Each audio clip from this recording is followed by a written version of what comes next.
Orlando Sentinel sports columnist Mike Bianchi here, along with my young colleague, Orlando Sentinel UCF beat writer Paul Tenorio, live streaming at the beautiful, serene, picturesque Camelback Inn media headquarters for the Tostitos Fiesta Bowl. We're standing beside the statue of the great Chief Washakie, the Shoshone Indian chief from many years ago who lived to be 102 years old. We'll get a word from Chief Washakie later, maybe even get his game prediction. But right now, Paul, game time tomorrow at the Fiesta Bowl. UCF facing Baylor. UCF, the biggest bowl underdog of the bowl season. I think the spread now is 16.5, 17 points.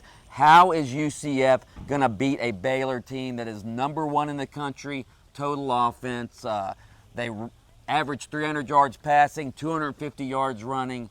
How are they going to stop Baylor? Well, I think the most important unit on the field tomorrow is going to be UCF's offense, not its defense.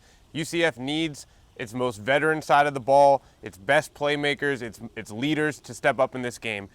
If their offense can stay on the football field and keep Baylor off the field, that's the best defense that they'll have in this game. They need to be able to run the ball with Storm Johnson and Will Stanback. They need to be able to pick up first downs, convert on third downs with Blake Bortles. He's been very good at that this season, Bortles has. They need to do whatever they can do to keep the chains moving and get in the end zone. But if they're getting 3 and outs and getting off the field quickly and putting that defense back on the field, I mean, Baylor puts up 53.3 points a game. They're going to score. It's just a matter of how much. So you have to limit those opportunities. UCF's offense is the key to this game. Let's go back to Baylor's offense, though, okay? UCF has faced some good offenses this year, but have they ever faced an offense? I mean, people think of Baylor and or they think of the spread offense of throwing the ball over the field. Baylor they are a tremendous running team as well. And I want to ask you, UCF losing their defensive coordinator, Jim Fleming, he goes to Rhode Island as the head coach. How much does that hurt their preparation for this game? Yeah, I think what's most interesting about this Baylor offense is like you said, it's high-paced, it's spread, and so people automatically think, oh, it's one of those pass-heavy offenses that UCF saw in Conference USA and that college football is so familiar with nowadays. No, this is a play-action-based offense that can run the ball between the tackles very, very well, and in fact, that's how they set the defense up with their ability to run, their ability to use the play action. It causes the defensive linemen to have to read and react before they can get off and go to the quarterback, and that's allowed Bryce Petty a lot of time to get to work and get some points in. So it will be very interesting to see how UCF plays up front, and that's an area that's hurt them this year, frankly, the number of defensive linemen they've rotated in. As far as Jim Fleming goes, the interesting part of this is George O'Leary is a very, very good defensive coach. Traditionally, UCF has had strong defenses because they run his system. He had success at Georgia Tech, at the Minnesota Vikings, and now he's taken a stronger hold of this defense. He is literally on the field behind Terrence Plummer and the linebackers. And loving it. Coaching these guys up, reading plays, telling guys what to look for, how to react. I mean, he is acting as though he is 47, not 67. He's having a great time out there. And so I'm really interested to see just how much the fact that he's influencing this defense and is right in the middle of it, how much that impacts them and whether it helps them a little bit, despite losing their defensive coordinator, to have their most veteran coach that involved. Okay, let's talk about the ramifications of this game real quickly. All right, is there any result that can happen tomorrow night where it puts a damper on UCF season? Because personally, I don't know if there is. I mean, if UCF wins the game, obviously that is the capper of the best season in school history. If they're close, it's a moral victory to play close with Baylor.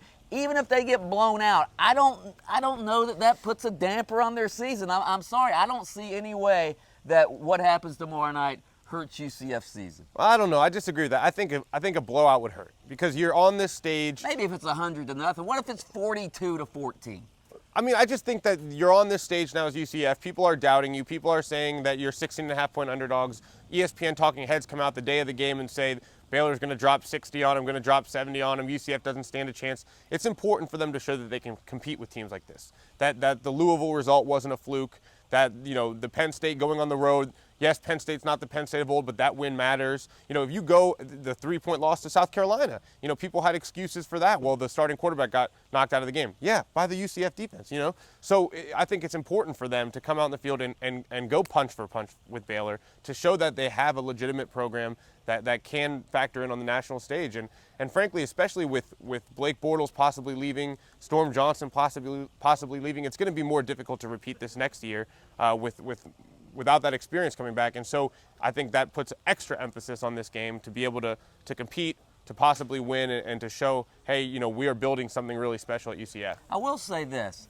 If they get blown out, like you say, again, locally, I don't think it puts a damper on their season. I think UCF fans are still going to say we had a great season. Nationally, though, people are going to say, oh, this is a team that didn't belong in a BCS bowl game. So I do understand what you're saying from that perspective. Yeah, you know, I think what they've done locally is put themselves in the conversation with the big boys. You know, when they're going into houses in Miami, in Tampa, in Orlando area, you know, it's not UCF of old. You know, I wrote today about the local kids that grew up not knowing what UCF was, and they were right there, living next door to the school. Nowadays, that doesn't happen. You know, these kids in Orlando want to go to UCF. The I-4 corridor, obviously, they're battling USF for kids.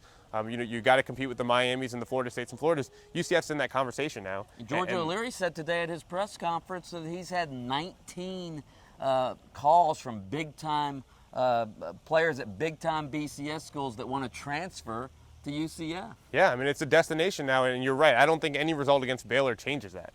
You know, they believe now that you can go to UCF and play in these games, and that's what matters. That you can come and play in a BCS game or in an Access Bowl next year if you go to UCF, and I don't think that existed before.